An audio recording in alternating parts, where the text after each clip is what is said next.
Insurance सेवा से जुड़ी बहुत सारी जानकारियां आप ले सकते हैं। इसके अलावा अगर आपको मेल करनी है इंश्योरेंस से रिलेटेड और अगर आपको कुछ जानना है तो यहाँ पे मेल आईडी दी हुई है, इसको भी आप नोट कर लेंगे। इसको भी आप स्क्रीनशॉट इसका सेव कर सकते हैं, आपकी बहुत काम आने वाली है। insurance@csc.gov.in।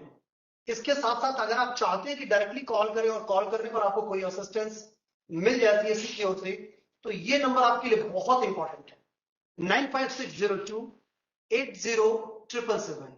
एक बार मैं नंबर फिर से रिपीट कर रहा हूं, 9560280777। ये इंश्योरेंस डिवीजन का पर्सनल नंबर है। आप इस नंबर पे बात करके बीमा से जुड़े किसी भी तरीके के, चाहे सवाल छोटे हो या बड़े हो, कोई पॉलिसी का इश्यू है, कोई रिफंड का इश्यू है, किसी भी तरीके की कोई समस्या है तो आप जरूर बात कर सकते हैं। इसके अलावा जो नीचे आप हमारी हेल्पलाइन देख रहे हैं 14599, ये हमारी ऑफिशियल हेल्पलाइन नंबर है जिसपे आप सीएससी के दूसरे सर्विसेज के बारे में बहुत डिटेल से जान सकते हैं। इसके अलावा कुछ वेबसाइट्स हैं जो आपके लिए बहुत इंपॉर्टेंट है, क्योंकि अक्सर ऐसा देखा जा रहा है कि सीएससी के नाम से मिलती जुलती वेबसाइट्स लोग बना रहे हैं और लोग कंफ्यूजन में आके वहां पे धोखाधड़ी का शिकार हो रहे हैं। तो प्लीज आप धोखाधड़ी से बचें और ये 3 वेबसाइट्स प्रमुख हैं जो आपको याद रखनी है, cscspb.in, csc.gov.in, और किसी भी तरीके की जानकारी के लिए जानकारी.csc.in पर जरूर विजिट करें। इसके अलावा हमारे कुछ सोशल मीडिया पेजेस हैं जो आपके सामने हैं। फेसबुक, जिस पर आप ये लाइव सेगमेंट देख रहे हैं, @CSC स्कीम। इसके अलावा ट्विटर, लिंक्डइन, इंस्टाग्राम और honourable MD CEO Shri Sanjay Rakesh ji को फॉलो करने के लिए उनका ट्विटर हैंडल यहाँ पे दिया गया है, @संजय_राकेश। इस पर आप विस्तार से बातचीत कर सकते हैं, फॉलो कर सकते हैं, डे टू डे की जानकारी ले सकते हैं। तो इस चर्चा के सफर को हम आगे बढ़ाएं तो अतुल जी, सबसे पहला सवाल तो मैं आपसे जानना चाहूंगा कि हमारे डिजिटल सेवा पोर्टल पे इंश्योरेंस से जुड़ी कौन कौन सी कैटेगरीज अवेलेबल है और किस किस तरीके की चीजें हैं जो एक आम दिल्ली सर्विस दूसरों को दे सकता है और इंश्योरेंस के बारे में जानकारी ले सकता है। तो सर 4 तरह की इंश्योरेंस है जी। उसमें सबसे ऊपर है सामान्य बीमा या जनरल इंश्योरेंस। जनरल इंश्योरेंस के अंदर ही 4 कैटेगरी और है जी। जैसे मोटर थर्ड पार्टी है, मोटर कॉम्प्रिहेंसिव है, हेल्थ इंश्योरेंस है और पर्सनल एक्सीडेंट। ये 4 कैटेगरी तो सिर्फ सामान्य बीमा या जनरल इंश्योरेंस के अंदर है। ठीक है। इसके सिवाय लाइफ का न्यू पॉलिसी काट सकते हैं हमारे वीएलई बंधु, और उसमें 3 तरह की पॉलिसी होती है। एक है कि आपका एंडोमेंट पॉलिसी है कि आपने प्रीमियम दिया और प्रीमियम देने के बाद सर्वाइवल बेनिफिट होता है। अगर आप मृत्यु हो गई तो पूरा पैसा मिलता है, अगर ठीक है सर्वाइव करते हैं तो आपको पैसे वापस मिल जाते हैं। दूसरा होता है कि माइक्रो इंश्योरेंस है, उसमें कम पैसे का था, उसमें पैसे वापस मिल जाते हैं जी। पर उसमें उतना गारंटेड रिटर्न नहीं है। जैसे कि इंडोमेंट में गारंटेड रिटर्न होगा कि 10%, 8%, 7% आपको अलग अलग प्रोडक्ट पे है, ये मिलेगा। और तीसरा जो है कि आपका टर्म इंश्योरेंस है कि आपका प्योर टर्म इंश्योरेंस है कि आपने टर्म इंश्योरेंस लिया और आपने क्योंकि उसमें टर्म इंश्योरेंस का फायदा ये है कि उसमें प्रीमियम बहुत कम होता है और वो कवरेज आपको मिल जाता है लेकिन उसमें रिटर्न नहीं मिलता। तो ये आपके ये है। तीसरा जो है वो जनरल इंश्योरेंस का ही पार्ट है लेकिन उसको हम लोग अलग तरह से ट्रीट करते हैं, वो है प्रधानमंत्री फसल बीमा योजना। प्रधानमंत्री फसल बीमा योजना 20 राज्यों में चल रहा है और उसमें बहुत अट्रैक्टिव है। मैं फसल बीमा पे जब आऊंगा तो मैं बताऊंगा उसके बारे में। और जो चौथा है वो एक्चुअली में इंश्योरेंस से जुड़ा हुआ है लेकिन एक इंश्योरेंस सर्विस नहीं है। उसमें वो ये है कि कोई भी आदमी कहीं से भी, चाहे सीएससी से या सीएससी के बाहर, अगर लाइफ इंश्योरेंस लिया हुआ है तो उसका रिन्यूअल प्रीमियम कलेक्ट कर सकता है और वो जमा कर सकता है, और ये हमारा बहुत बड़ा सेगमेंट है। एक चीज और है कि जनरल इंश्योरेंस और लाइफ इंश्योरेंस न्यू बिजनेस के लिए रैप या पॉज सर्टिफाइड होना होता है, लेकिन फसल बीमा के लिए और रिन्यूअल प्रीमियम कलेक्शन करने के लिए आपको रैप या पॉज सर्टिफाइड होने की जरूरत नहीं है। इस सर्टिफिकेशन से क्या होता है, अगर हम सर्टिफाइड हैं तो और नहीं है तो क्या डिफरेंस करेंगे इसमें? देखिए, सबसे पहली बात है कि इंश्योरेंस हर व्यक्ति नहीं कर सकता है, तो इंश्योरेंस को करने के लिए इरडा का मैंडेट है कि उसको एक एग्जामिनेशन देना है। तो जब 2015 का जब रेगुलेशन आया, देखिए एक बात और बहुत समझने की जरूरत है कि सीएससी एक बहुत ही महत्वपूर्ण चैनल है जिसको भारत सरकार मानती है। ठीक है, क्योंकि एक तरफ ब्रोकर के लिए अलग कानून है, सारे ब्रोकर के लिए, सारे कॉर्पोरेट एजेंट के लिए एक कानून है, लेकिन सीएससी एसपीवी के लिए इरडा ने 2 बार कानून बनाया है। एक बार 2015 में जहां रैप सर्टिफाइड वीएलईज की बात हुई कि रैप का आपको एग्जामिनेशन देना होगा ताकि आप इंश्योरेंस कर सकें, दूसरा, जब 2019 का आया कानून, तो 2019 के कानून में ये कहा गया कि रैप सर्टिफाइड भी हो सकता है और वो पॉस सर्टिफाइड भी हो सकता है, प्रोसेस अलग है, बट दोनों कर सकते हैं। तो इसलिए आपको इंश्योरेंस बेचने के लिए सर्टिफाइड होना बहुत जरूरी है। ठीक है, ये है। तो अच्छा, एक चीज और है कि नॉर्मली ऐसा होता है कि जो वेली सेंटर्स या जो जो ऑलरेडी आपको देख रहे हैं इस समय, और बहुत सारे लोग सुन रहे हैं, और अभी बहुत सारे लोग लाइव जुड़ेंगे भी, तो लोगों के मन में एक ये बहुत कॉमन सवाल है कि हम ऑलरेडी, कई बार ऐसा होता है कि हम पॉलिसी बुक करते हैं, बुक करने के टाइम में समटाइम्स पैसे डिडक्ट हो जाते हैं, पॉलिसी निकल नहीं पाती है, आने से पहले फिर हमें पता नहीं पड़ता है, फिर हम सडनली दूसरी बार बुक कर बैठते हैं। इस तरीके की दिक्कतों को कैसे बचा जाए इनसे, और अगर बाइक में गलती से कोई चीज हो भी गई तो उसका फर्दर वे फॉरवर्ड क्या है? देखिए, क्यों होता है पहले ये समझने की जरूरत है। आप एक वीएलई ने एक पॉलिसी काटा, ठीक है, पॉलिसी जब आप वॉलेट से काटते हैं, तो जब पॉलिसी काट रहे हो तो आप इंश्योरेंस कंपनी के सर्वर पे होते हैं, और वॉलेट के समय आप सीएससी के सर्वर पे आ जाते हैं, और जब पैसा कट जाता है तो वापस आप इंश्योरेंस कंपनी तक पहुंचते हैं। उसके पहले मान लीजिए कि कनेक्शन टूट गया तो आपको उसकी पॉलिसी नहीं मिलती है, ठीक है। तो इसमें क्या होता है कि आपको लगता है कि पॉलिसी नहीं कटी है और आप परेशान होते हैं, और ज्यादातर जब प्रॉब्लम वहां नहीं आती है, क्योंकि प्रॉब्लम ये रिजॉल्व 4 घंटे के अंदर हो जाएगा। तो आपको है कि अगर आपका पॉलिसी काट दिया आपने, आपके वॉलेट से पैसा कट गया, लेकिन अगर आपको कंफर्मेशन या रिसिप्ट नहीं मिलती या पॉलिसी प्रपोजल नहीं मिलता, तो आप जो अभी हम लोग सपोर्ट के नंबर्स बताए हैं, ईमेल बताए हैं, और सबसे इंपॉर्टेंट सपोर्ट पोर्टल है, सपोर्ट पोर्टल पे है, लेकिन तुरंत आकस्मिक हेल्प करने के लिए जो 777 नंबर है, आप उस पर कॉल कर लीजिए, तो हम आपको तुरंत बता देंगे पॉलिसी सक्सेसफुल है या नहीं है। तो दो चीजें होंगी, चाहे तो सक्सेसफुल होगा या फेलियर होगा। अगर अनसक्सेसफुल है, मतलब इंश्योरेंस कंपनी तक वो पहुंचा ही नहीं ट्रिगर, तो क्या होगा कि आपका पैसा रिफंड हो जाएगा वील अमाउंट। अगर पैसा कट गया है, उसको सक्सेस मिल चुका है, तो आप जब हमें कॉन्टैक्ट करेंगे तो उसकी पॉलिसी जनरेट करके हम आपको दे देंगे, ठीक है। कई बार हो सकता है कि ये संवाद आपका नहीं हो पाए। आप देखते हैं कि जब आप वीएलई डैशबोर्ड पे इंश्योरेंस की पॉलिसी काटते हैं, तो उस कंसर्न इंश्योरेंस कंपनी के जितने रीजनल मैनेजर हैं, एस्केलेशन मैट्रिक्स है, उनका भी मोबाइल नंबर दिया हुआ है, तो आप सीधे कंपनी से भी कॉन्टैक्ट कर सकते हैं और सीएससी से भी कॉन्टैक्ट कर सकते हैं, ठीक है। तो दूसरी पॉलिसी ना काटें। अगर लेकिन मानिए प्रेशर है, आप श्योर है कि पहली पॉलिसी नहीं बनी, आप दूसरी पॉलिसी काट देते हैं, तो क्या होता है कि आप इस केस में जरूर कस्टमर की सारी डिटेल अपने पास रखिए, उसकी सेकंड पॉलिसी की एक कॉपी भी अपने पास रखिए, क्योंकि अगर पहली पॉलिसी कट गई है तो आप जानिए कि पहली पॉलिसी नहीं कैंसिल होती है, सेकंड पॉलिसी को कैंसिल किया जाता है। अच्छा, ये कंफ्यूजन है बहुत बड़ा। हाँ। क्योंकि आपने बताया कि पहली कैंसिल नहीं होती है, दूसरी कैंसिल होती है, लेकिन 99% लोग क्या करते हैं कि दूसरी को वैलिड मानते हैं, जी हाँ, और पहले को ये मान लेते हैं कि ये तो हुआ ही नहीं, तो ये तो हम लेंगे भी नहीं। हाँ। उससे बचने का क्या तरीका? उससे बचने का तरीका ये है कि देखिए, एक तो है कि करना नहीं चाहिए आपको, पहले पॉलिसी काटने के बाद, पैसा कटने के बाद बात कर लीजिए। अगर आपसे बात नहीं होती, अगर आपने सेकंड पॉलिसी काटते हैं, तो कस्टमर की सारी डिटेल रखिए, ठीक है। क्योंकि क्या होता है कि कई बार कस्टमर आपका वॉक इन है और पहली पॉलिसी तो आपको मिली नहीं, तो सेकंड पॉलिसी लेकर कस्टमर चला गया, और वो आपको दोबारा पैसा तो देगा नहीं। अगर मानिए कि 4,000 की पॉलिसी है, दोनों जगह पे 4 है, तो 4,000 दो तो आपको देगा नहीं, एक ही बार देगा, तो पैसा तो आपको आना है। तो कस्टमर के 3 डॉक्यूमेंट्स चाहिए होते हैं। एक है कि कस्टमर का कैंसिल्ड चेक लगेगा, वो तो बाद में उनसे ले लेंगे, उनकी पॉलिसी की कॉपी चाहिए होगी, और ये एड्रेस प्रूफ चाहिए होगा, ठीक है। ठीक है, तो ये 3 चीज चाहिए कि ताकि रिफंड हो सके। तो जनरली फर्स्ट पॉलिसी कैंसिल की जाती है, लेकिन कई बार कस्टमर का प्रेफरेंस होता है या कस्टमर कहीं चला गया है, तो अब क्या करें, तो फर्स्ट पॉलिसी को कैंसिल करना पड़ता है। तो उस केस में भी यही 3 डॉक्यूमेंट लगेंगे।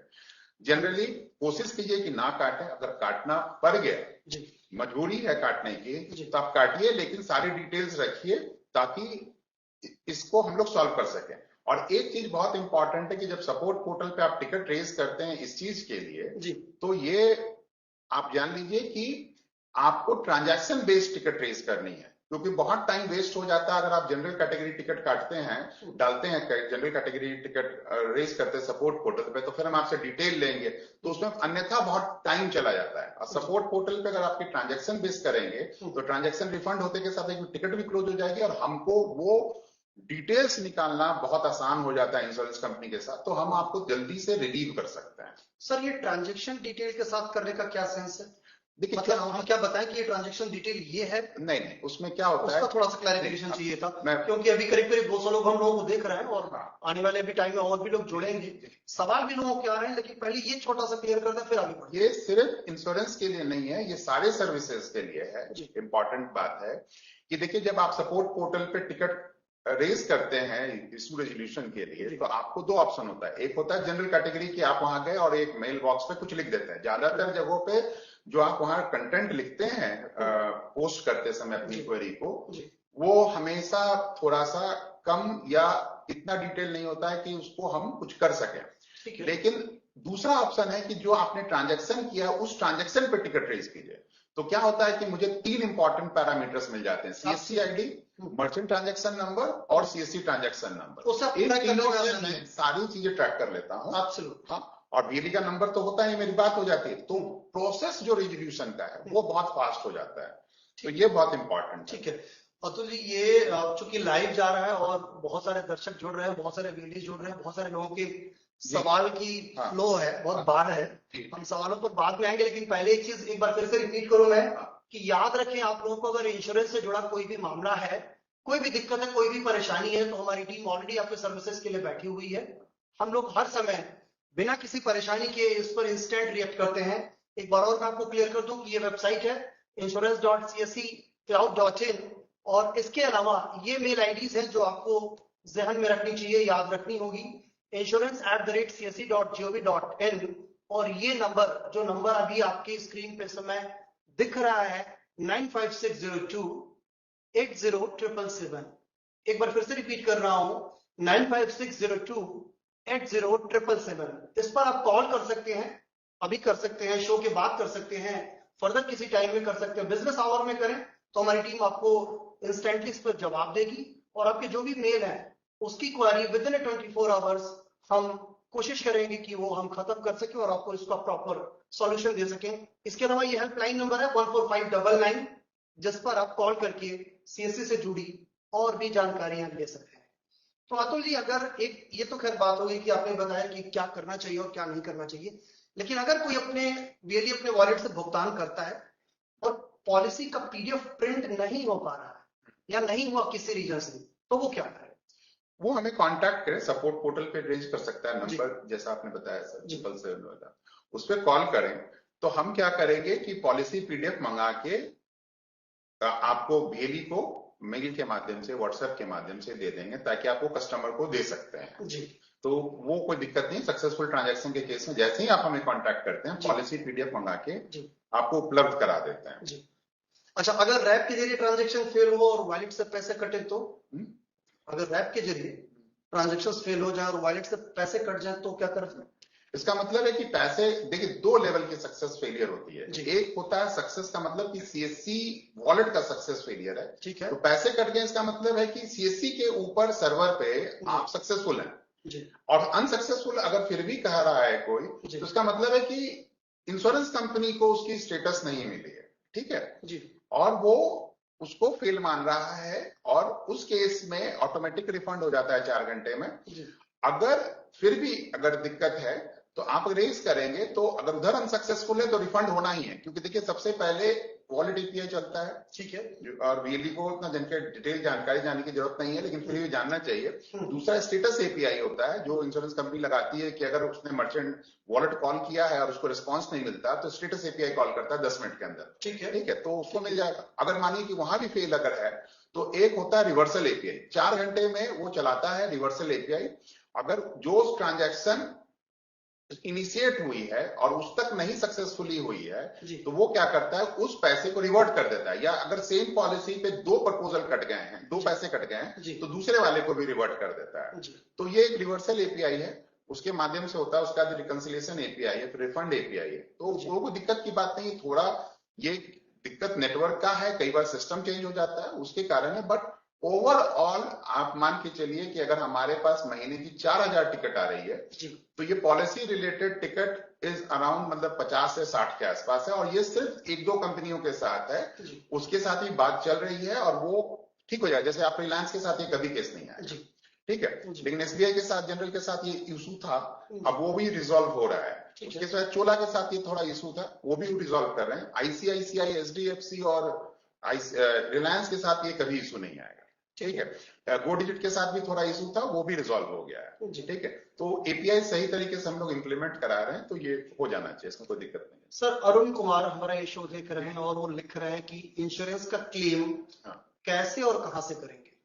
देखिए, अलग अलग चीजों का जो क्लेम है वो अलग अलग तरीके से होता है। जी। क्लेम, देखिए, सीएससी एक चैनल है सॉलिसिटेशन के लिए, मतलब कि हम इसको बेचते हैं, मदद करते हैं, एक डिस्ट्रीब्यूशन चैनल है, ठीक है। जैसे कि मानिए आपने टीवी खरीदा सोनी का जी। और आपने एक डीलर के यहाँ से खरीदा है और आप खराब हो जाता है कस्टमर का, तो जी। वो डीलर उसको ठीक नहीं करता, वो सोनी ठीक करती है, जाहिर बात है, ठीक। जाहिर बात है। उसी प्रकार से इंश्योरेंस में हम बेचते हैं, हम डिस्ट्रीब्यूशन चैनल है, ठीक है। तो क्लेम का जो सेटलमेंट का जो प्रक्रिया है वो इंश्योरेंस कंपनी करती है। तो इसमें जो हुआ है कि जैसे एचडीएफसी अर्गो में आप मोटर का और हेल्थ का क्लेम आप वीआईडी डैशबोर्ड से कर सकते हैं। एसबीआई जनरल में, आईसीआईसीआई में उन्होंने एक लिंक दिया है, क्योंकि एचडीएफसी का केस में फर्क यह है कि आप स्टेटस ट्रैक कर सकते हैं वीआईडी डैशबोर्ड के अंदर। ठीक है। एसबीआई और आईसीआईसीआई में, रिलायंस में आपको लिंक दिया हुआ है, आप वहां जाके क्लेम इंटीमेशन कर सकते हैं, ठीक है जी।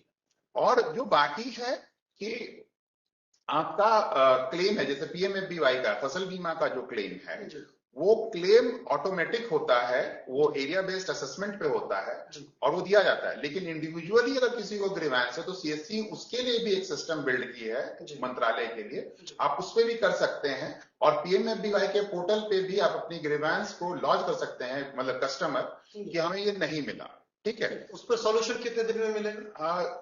देखिए, जो 15 दिन का टाइम तो एडा देती है इंश्योरेंस कंपनी को क्लेम सेटल करने के लिए। ठीक है। अगर 15 दिन के बाद है, अगर वो सेटल नहीं करती तो आपको स्केलेट करना है, वो अगला 15 दिन है।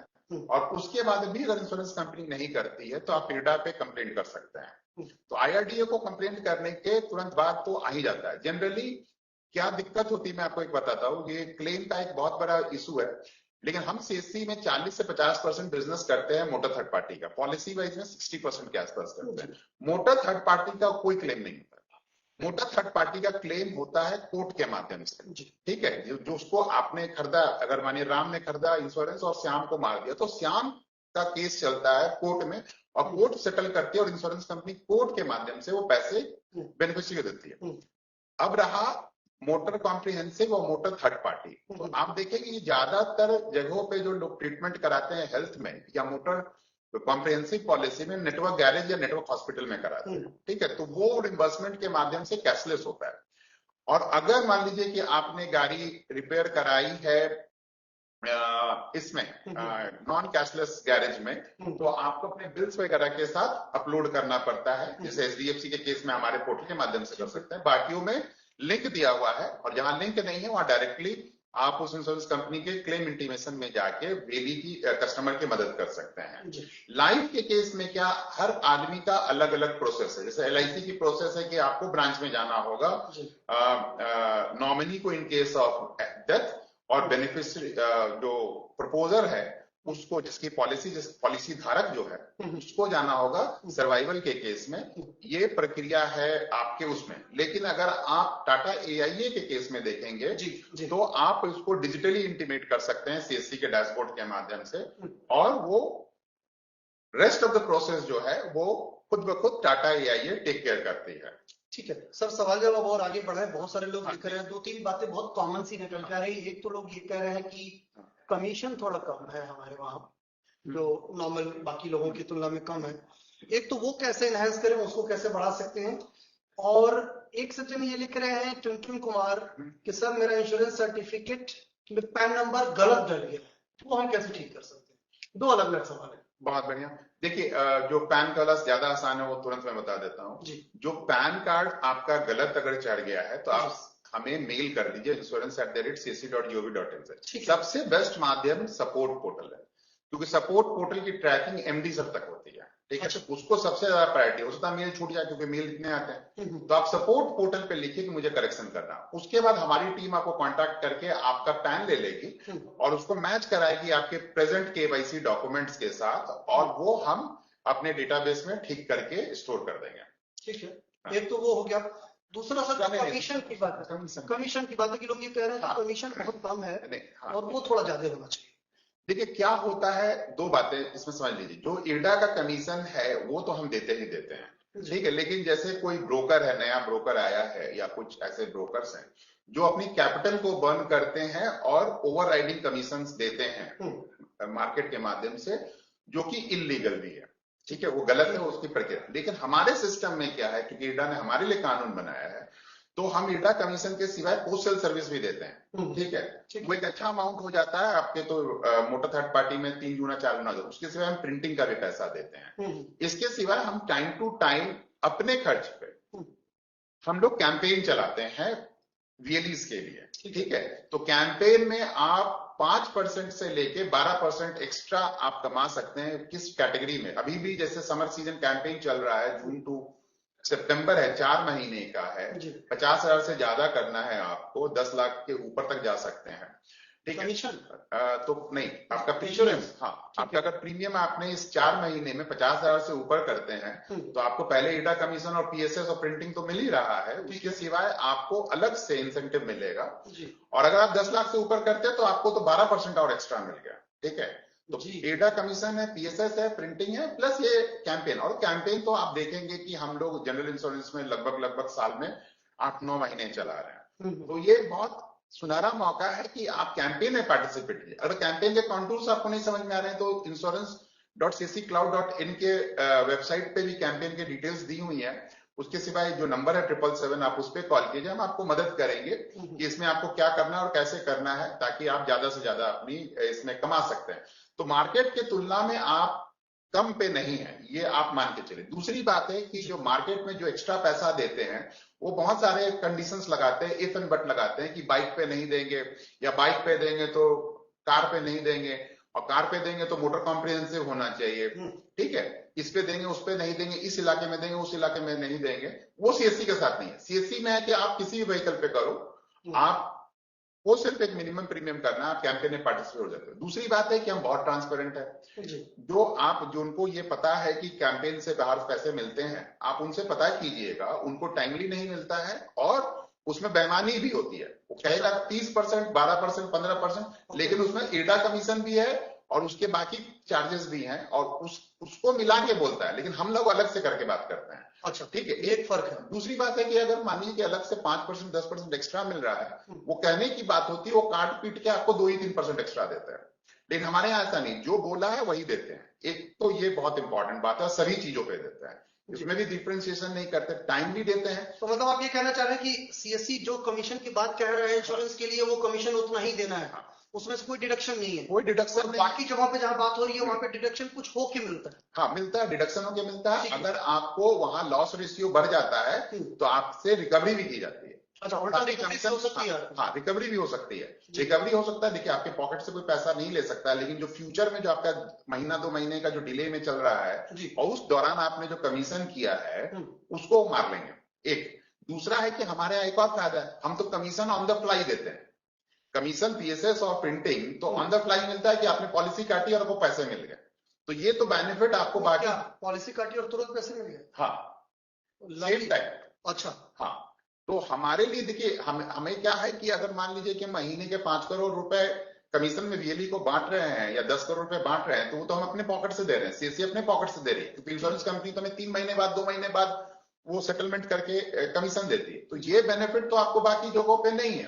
ठीक है, ठीक है, तो ये CSC के साथ काम करने का बहुत फायदा है।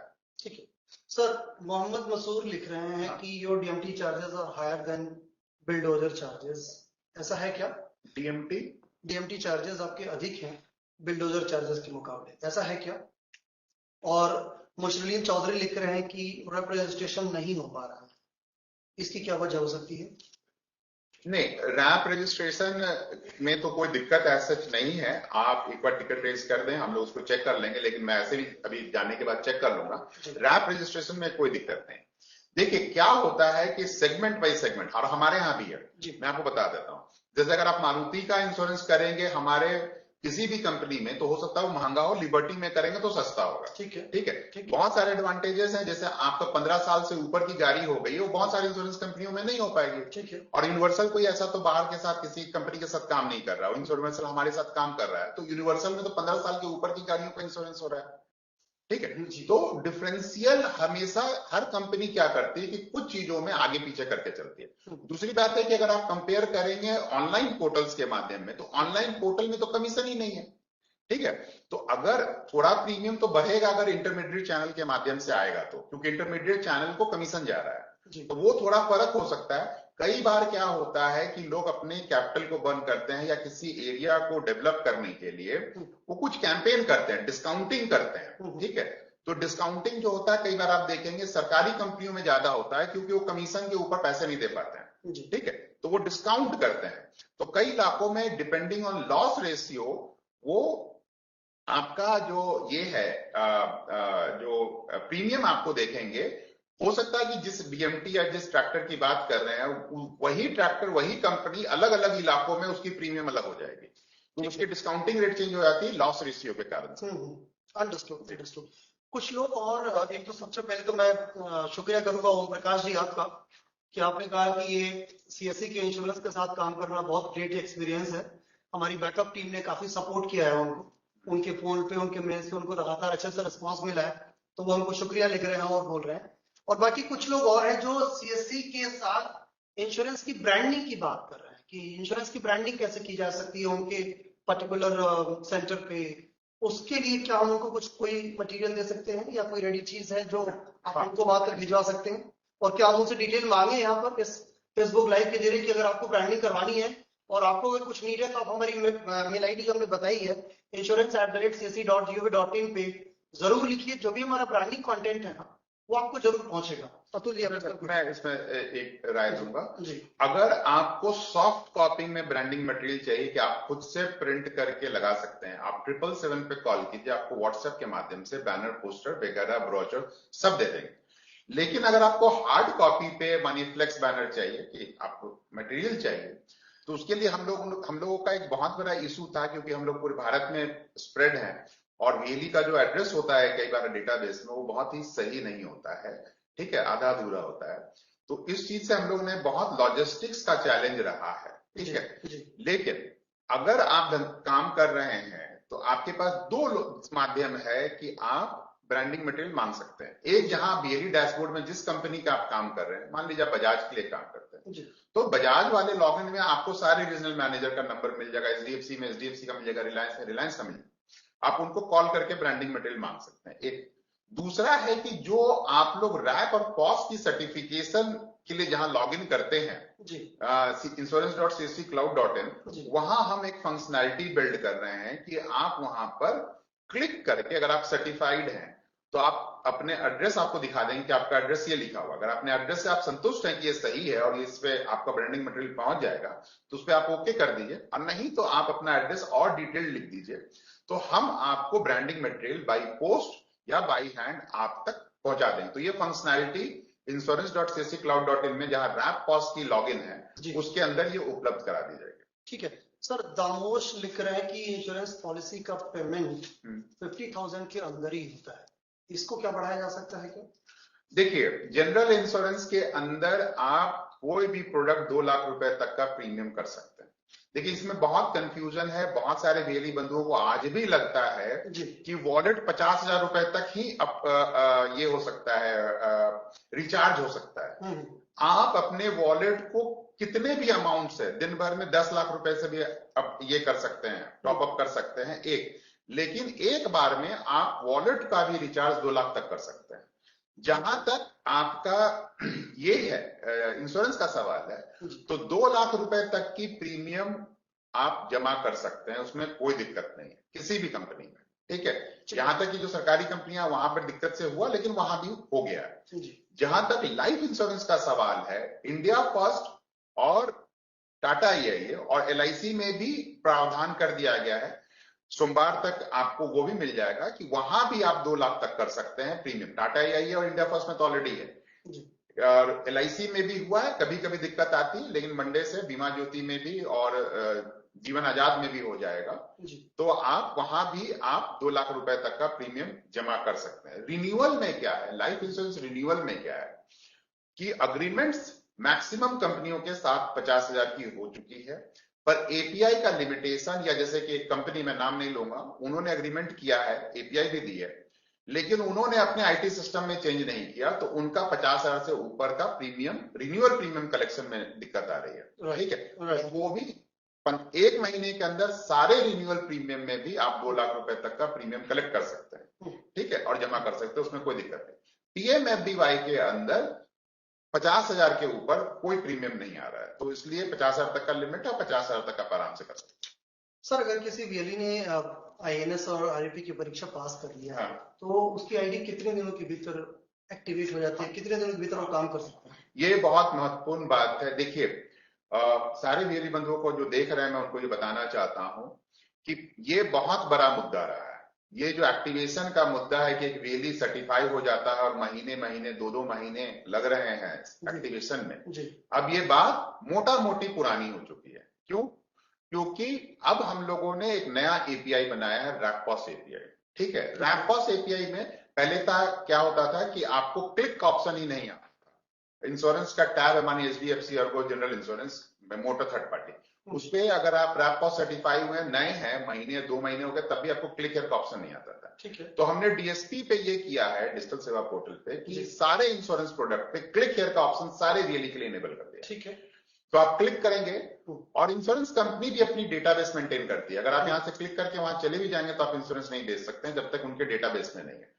तो क्या होगा कि आप जब उनके डेटाबेस में जाएंगे तो वो जैसे वहां क्लिक करते हैं, वहां पहुंचते हैं, कनेक्ट एपीआई से वैलिडेट करते हैं, वो चेक कर लेगा कि आप रैपपॉस हैं कि नहीं। अगर आप हैं तो आप आगे बढ़ जाएंगे, अगर आप नहीं हैं तो वो क्या करे, उनके डेटाबेस में नहीं है। ठीक है, उनके डेटाबेस में अगर आप नहीं है तो रैपपॉस एपीआई कॉल करता है और रियल टाइम पे वो आपको डेटा अपडेट करता है। तो इससे क्या फायदा है कि आप अभी सर्टिफाई होइए और अभी जाके एचडीएफसी अर्गो पे, गो डिजिट पे, एसबीआई जनरल पे क्लिक कीजिए और आप इमीडिएटली जनरल इंश्योरेंस में एक्टिवेट हो जाते हैं। ठीक है, ठीक है। कुछ कंपनियों में 1 दिन का टाइम लगता है, जैसे बजाज जनरल इंश्योरेंस में 1 दिन का टाइम। अगर आप क्लिक आज करेंगे तो कल से एक्टिवेट होंगे। तो ये भी अच्छा है, क्योंकि पहले तो महीना 2 महीना लग रहा था। कई बार होता था डेटा हम इंश्योरेंस कंपनी को देते हैं, उसका अगर बंदा छुट्टी पे चला गया, बदल गया या कुछ हो गया, तो पता चला कि 10-10 हजार वीएलई एक्टिव ही नहीं है, 2,000 वीएलई एक्टिव नहीं है, 1,000 वीएलई एक्टिव नहीं है, किसी लॉट और बैचेस के हिसाब से। तो ये सारी झंझट ही खत्म कर दी गई। हाँ, लेकिन इसमें जानने की जरूरत ये है कि किस किस कंपनियों में ये रैपपॉस एपीआई एक्टिवेटेड नहीं है और कब तक हो जाएगा।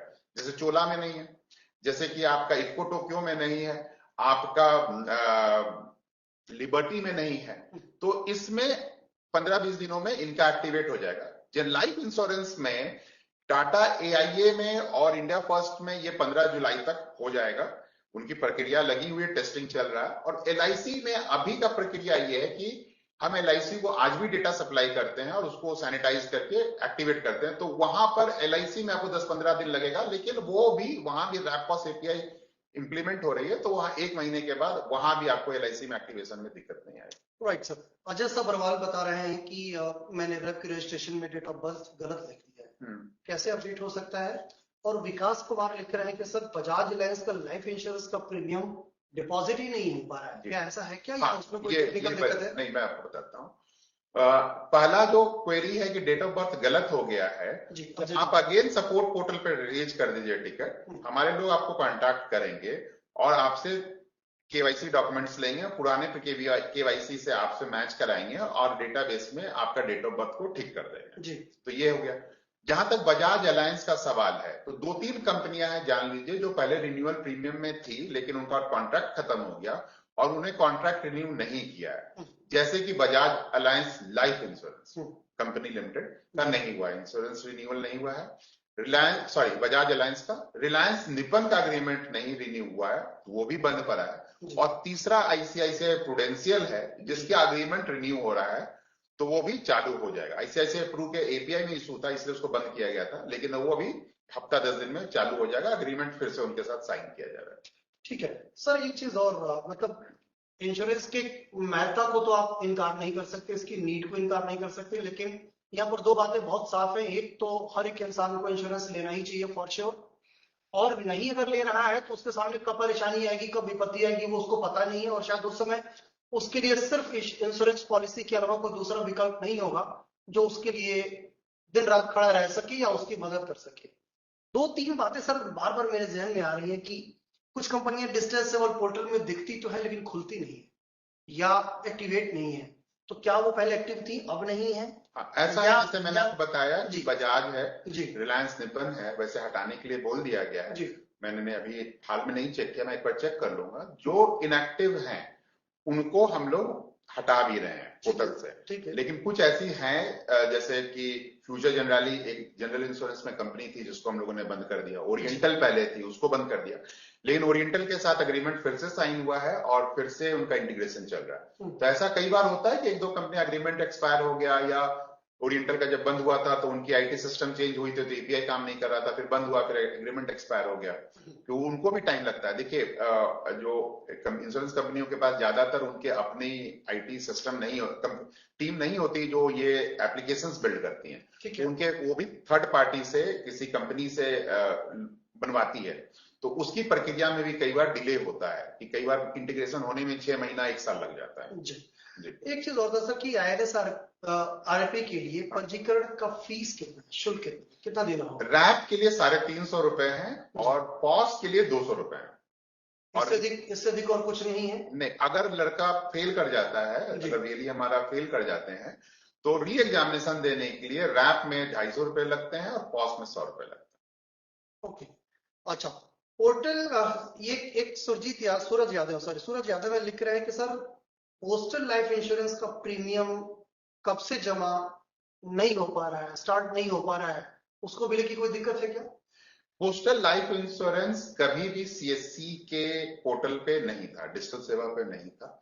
पोस्टल लाइफ इंश्योरेंस के साथ हमारी बात चल रही है, क्योंकि मैंने जैसे बताया आपको कि उनकी भी डिपेंडेंसी होती है, तो उनका जो करंट वेंडर है वो उनका टेन्योर खत्म हो गया पोस्टल का, वो नया वेंडर अपॉइंट कर रहे थे, हो सकता है अपॉइंट हो गया, लेकिन उन्होंने भी अपनी एक टाइमलाइन दी है कि उन्हें 1.5 साल लगेगा, तो 6 महीने तो निकल गए, तो साल भर और है उनको अपने आईटी सिस्टम को दुरुस्त करने के लिए, ताकि वो सीएससी के साथ इंटीग्रेट कर सके।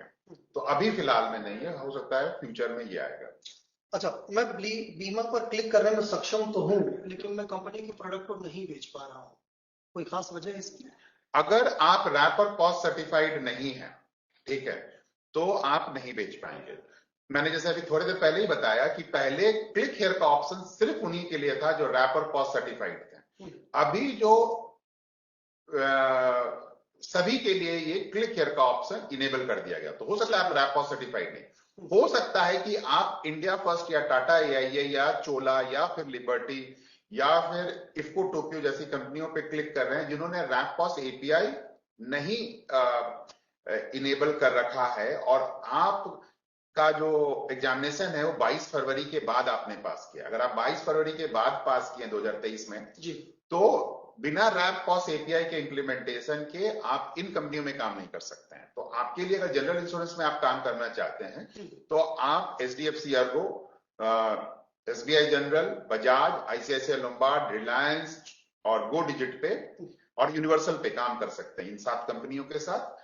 बाकी जो कंपनियां इंप्लीमेंट करें, लाइफ इंश्योरेंस में है अगेन टाटा एआईए और इंडिया फर्स्ट का इम्प्लीमेंटेड नहीं है रैप कॉस्ट एपीआई, जब हो जाएगा तब हो जाएगा। एलआईसी में आप कर सकते हैं, अगर आपने 20 दिन 25 दिन पहले अगर आपने एग्जामिनेशन पास किया है तो आपका डेटा एलआईसी के साथ share. Understood. CA Satyendra Jain लिख रहे हैं सर कि प्रोजेक्ट इंश्योरेंस जैसे कि एग्रीकल्चर इंश्योरेंस है, इंडस्ट्रियल इंश्योरेंस है या इलेक्ट्रिक व्हीकल ई रिक्शा का इंश्योरेंस है, इसको हम लोग कैसे कर पाएंगे? और ई रिक्शा के इंश्योरेंस से भास्कर शर्मा जी भी इत्तेफाक रख रहे हैं, वो भी ये जानना चाह रहे हैं कि इलेक्ट्रिक व्हीकल जो है ई रिक्शाज है उनका इंश्योरेंस हम लोग कब से कर पाएंगे, या वो हम लोग के एजेंडे में है? या ये 2-3 ई रिक्शा के साथ है, ई रिक्शा आप कर सकते हैं। ये हो सकता है कि जिस कंपनी को आप खोल रहे हैं उसमें नहीं है, तो मैं ऐसा करता हूं कि मैं क्रिएटिव बना के सर्कुलेट करा देता हूं और अपने insurance.cccloud.in पे भी डाल देता हूं कि किस किस कंपनी में आप इलेक्ट्रिक व्हीकल कर सकते हैं। इलेक्ट्रिक व्हीकल के साथ दिक्कत क्या है कि अगर आपकी ब्रांडेड है, कंपनी की है, तो वो तो आपका मेक मॉडल है, रजिस्ट्रेशन है, वो हो जाता है। नॉन ब्रांडेड के केस में थोड़ी दिक्कत आ सकती है, बट वो भी मैं चेक करके आपको insurancecloud.in पे, cccloud.in पे मैं इसकी एक डिटेल क्रिएटिव्स वगैरह सब डाल देते हैं और सर्कुलेट भी करा देते हैं, ताकि पता चल जाए कि किस कंपनी के साथ ईवी आप कर सकते हैं।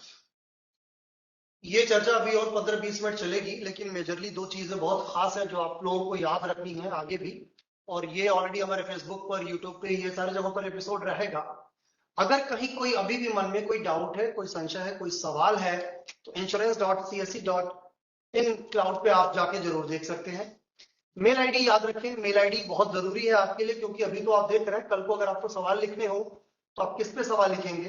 तो ये जो सामने आप स्क्रीन पे देख रहे हैं वो insurance.csccloud.in वेबसाइट है, और ये मेल आईडी है insurance@csc.gov.in।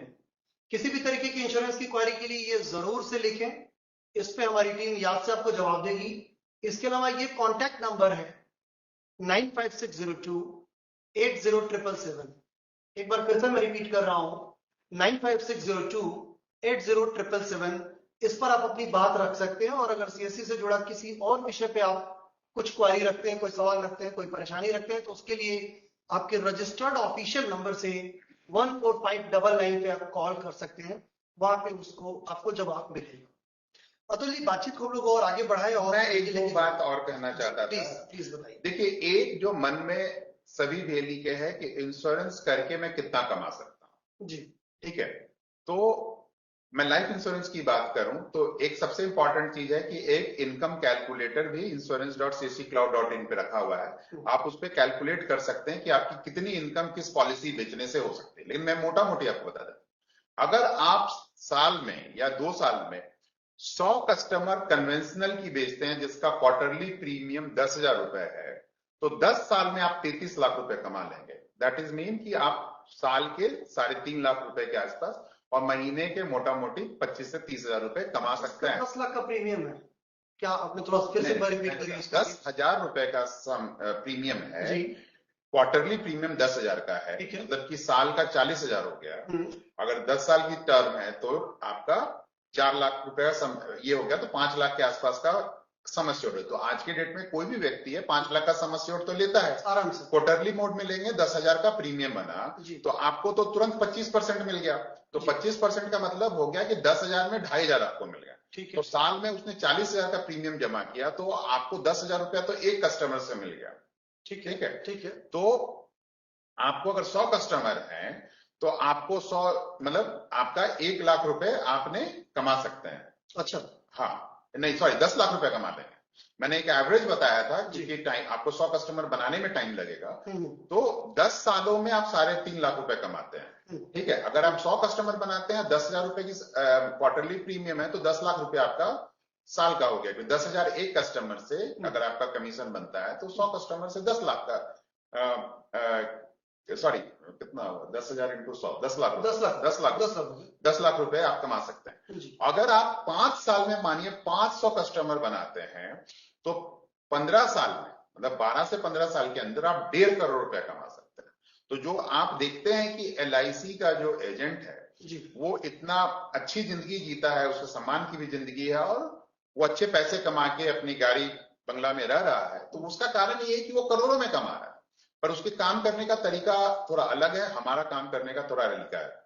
थोड़ा हम सीख ले उनसे, थोड़ा हम अपने वीडियो से सीख ले, क्योंकि यूट्यूब चैनल भी है CSCSPB इंश्योरेंस डिपार्टमेंट का, उसमें ये सारी बातें बताएंगी कैसे आप कमा सकते हैं।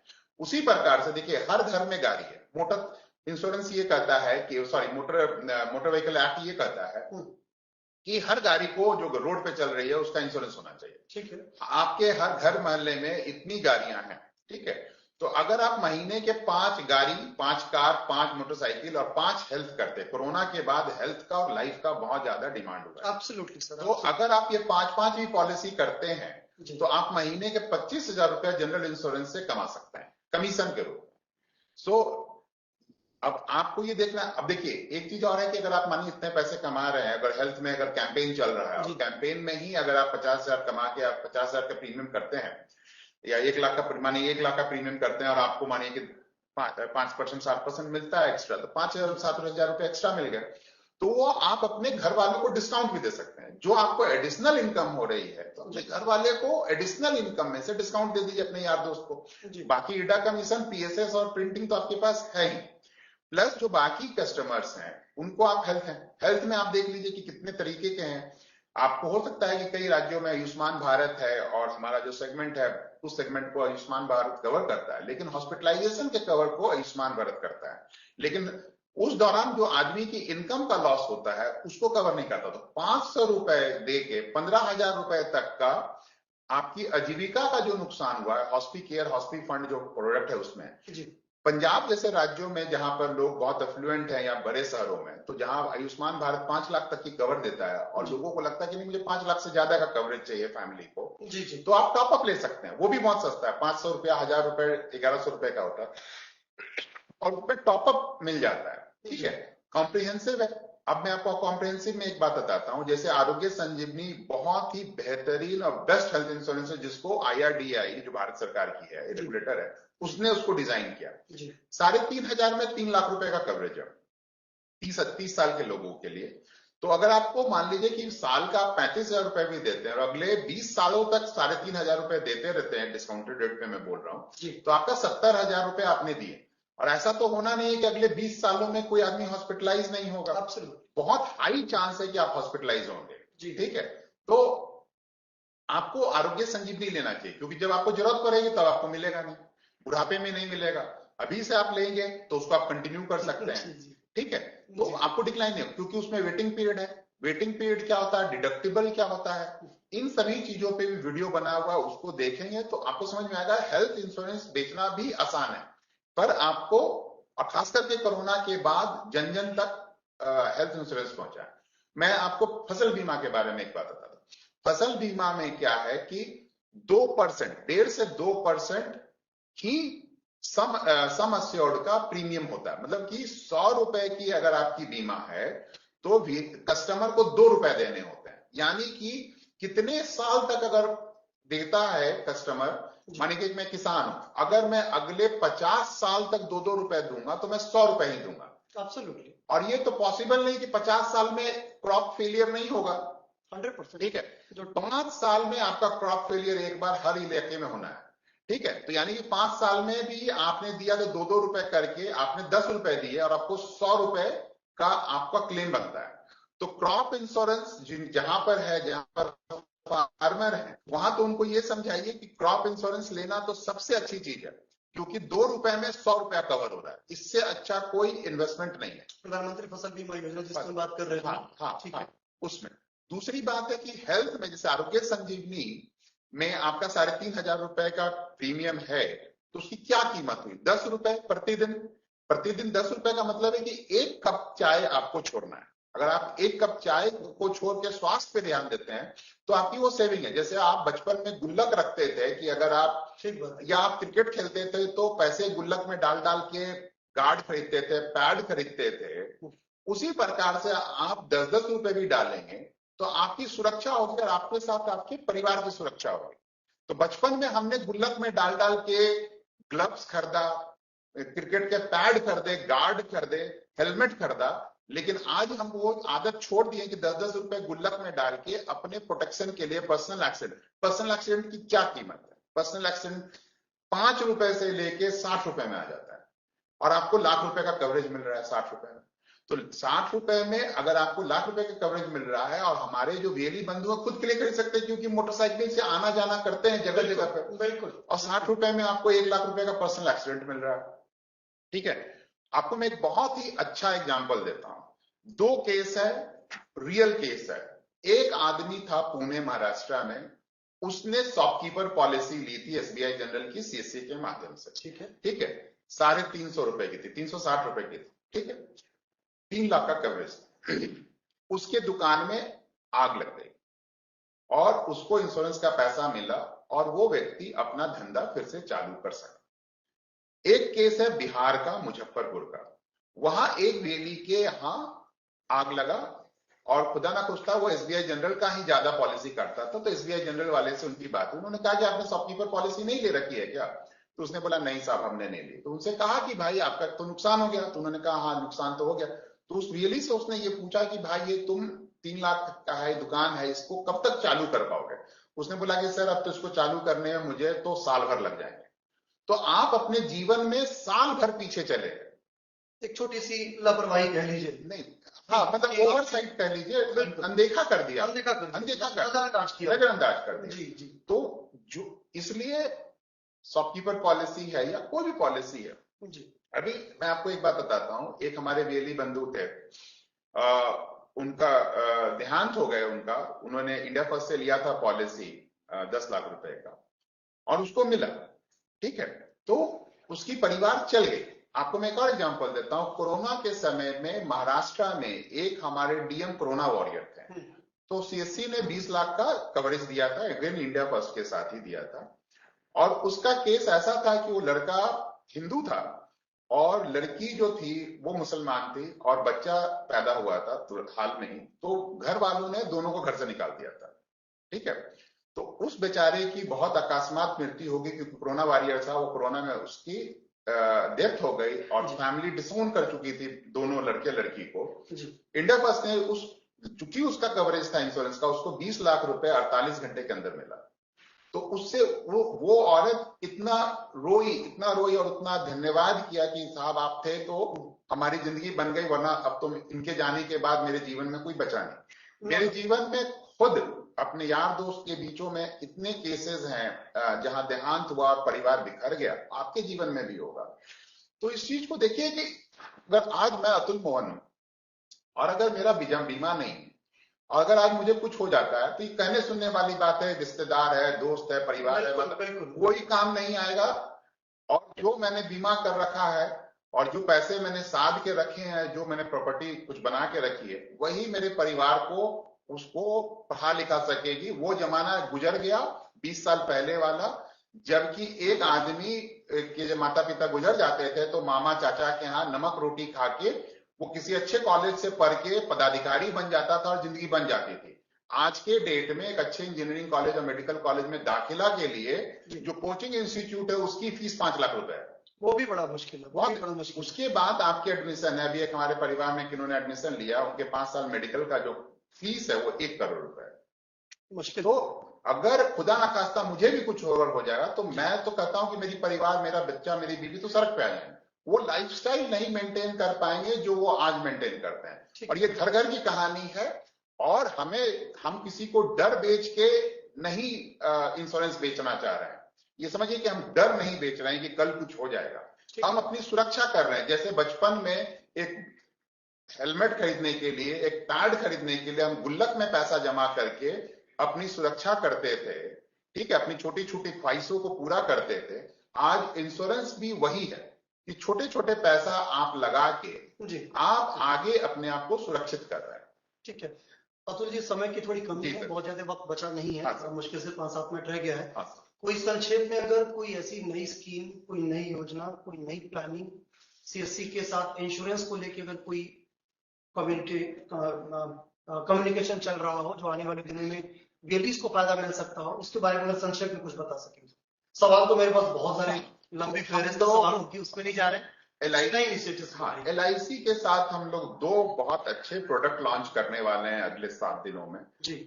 एक है धन वृद्धि और एक है एक का नाम मुझे नहीं याद आ रहा, मैं बता दूंगा। LIC एक हाल में बहुत ही अच्छी प्रोडक्ट लॉन्च हुआ है हमारे साथ, जीवन आजाद, ठीक है। माइक्रो बचत जो हम बेचते थे छोटी टिकट की साइज, उसके जगह हम जीवन आजाद बेचे। उसमें कमीशन बहुत अच्छा है, कस्टमर को फायदा है, सिंगल प्रीमियम है, लैप सेशन का इशू नहीं है, ठीक है। बहुत कम प्रीमियम, 300 रुपए 400 रुपए का प्रीमियम है, तो वो बहुत अच्छा है। दूसरी बात है कि कुछ चीजें हम बंद करने वाले हैं और कुछ चीजें बंद किया है। जैसे माइक्रो में जीवन मंगल और भाग्य लक्ष्मी बंद हो गया है। माइक्रो बचत पुराने जमाने में सीएससी प्लेटफॉर्म से जमा होती थी, वो बंद हो रही है। वो अब जीवन आनंदा पोर्टल जो है LIC की, उस पर शिफ्ट हो रही है। जो पॉलिसी माइक्रो में कस्टमर तक नहीं पहुंचती थी, वो अब प्रिंट टू पोस्ट पॉलिसी के अंदर ला दिया गया है और वो कस्टमर तक डायरेक्टली पहुंचेगी माइक्रो के केस में। VLE डैशबोर्ड जो जीवन आनंदा पोर्टल है LIC की, उसमें काफी इंप्रूवमेंट किया गया है। जी उसी प्रकार से हम एक प्योर टर्म प्रोडक्ट लेके आ रहे हैं टाटा के साथ। जी ठीक है, जी तो ये कुछ नहीं है। एक चीज जो है अंतिम में जाते जाते हम लोग कहना चाहेंगे, देखिए CSC का ना जो लोगो है वो बदल गया है जी और मोटो भी बदल गया है। अब Absolutely. CSC है trusted neighbourhood kiosk, Absolutely. You're जिसपे हमें एक कस्टमर भरोसा कर सके, इकोसिस्टम पार्टनर्स जो है, सरकार है, भरोसा कर सके, और लोग हम पे भरोसा कर सके, हम वेली पे भरोसा कर सके, और वेली भी हम पे भरोसा कर सके, सेंट्रल टीम पे, स्टेट टीम पे, CSC इकोसिस्टम पे। तो भरोसा जो है ये नया कीवर्ड है, ये हमारा मूल मंत्र है। तो भरोसा नहीं तोड़ना है। इसके लिए जो सबसे बड़ी बात है कि फसल बीमा में अगर कोई काम गलत होता है तो उसको ना करें। ठीक है, खास करके इस वक्त महाराष्ट्र और उड़ीसा में बहुत बम्पर रजिस्ट्रेशन होने वाला है, क्योंकि प्रीमियम 1 रुपया कर दिया गया है। तो बहुत सारे फार्मर आएंगे और PMFBY के रजिस्ट्रेशन करेंगे। आपको डिलिजेंट होना होगा, प्रेशर में, भीड़ में गलतियां या त्रुटियां नहीं करनी है, क्योंकि उसके कारण आपको कमीशन नहीं मिलेगा। अगर मिल जाए तो रिकवरी होगी। ठीक है, लाइफ में वही है, कोई भी बात गलत ना लिखे, गलत गाड़ी का इंश्योरेंस ना करे, जांच पड़ताल करके अपने ऊपर उसकी थोड़ी जिम्मेवारी लेते हुए करें, क्योंकि बहुत सारे FIR हुए हैं। अभी भी थोड़ी देर पहले मुझे दिल्ली के SHO का फोन आया था पंजाबी बाग से, किसी VLE ने गलत काम किया है तो उस पर FIR कर रहे हैं। अभी हाल में उड़ीसा में 2 VLE अरेस्ट हुए हैं, न्यू इंडिया ने उन पे FIR किया था। तो गलत काम ना करें, क्योंकि इससे कंपनी की बदनामी होती है, इकोसिस्टम की बदनामी होती है, और आपको तकलीफ होती है। मैं और एक और मोटर थर्ड पार्टी के बारे में बता देता हूं बात। अगर कोई गाड़ी रोड पे चलती है, अगर उसने किसी को धक्का मार दिया तो जो नुकसान होगा, हो सकता है कि नुकसान 10,000 रुपए का हुआ कि आपने धक्का मारा, एक दीवार बड़ा नुकसान भी हो सकता है। हाँ, या फिर आपने किसी को मार दिया तो 10 लाख रुपया तो कम से कम मुआवजा है।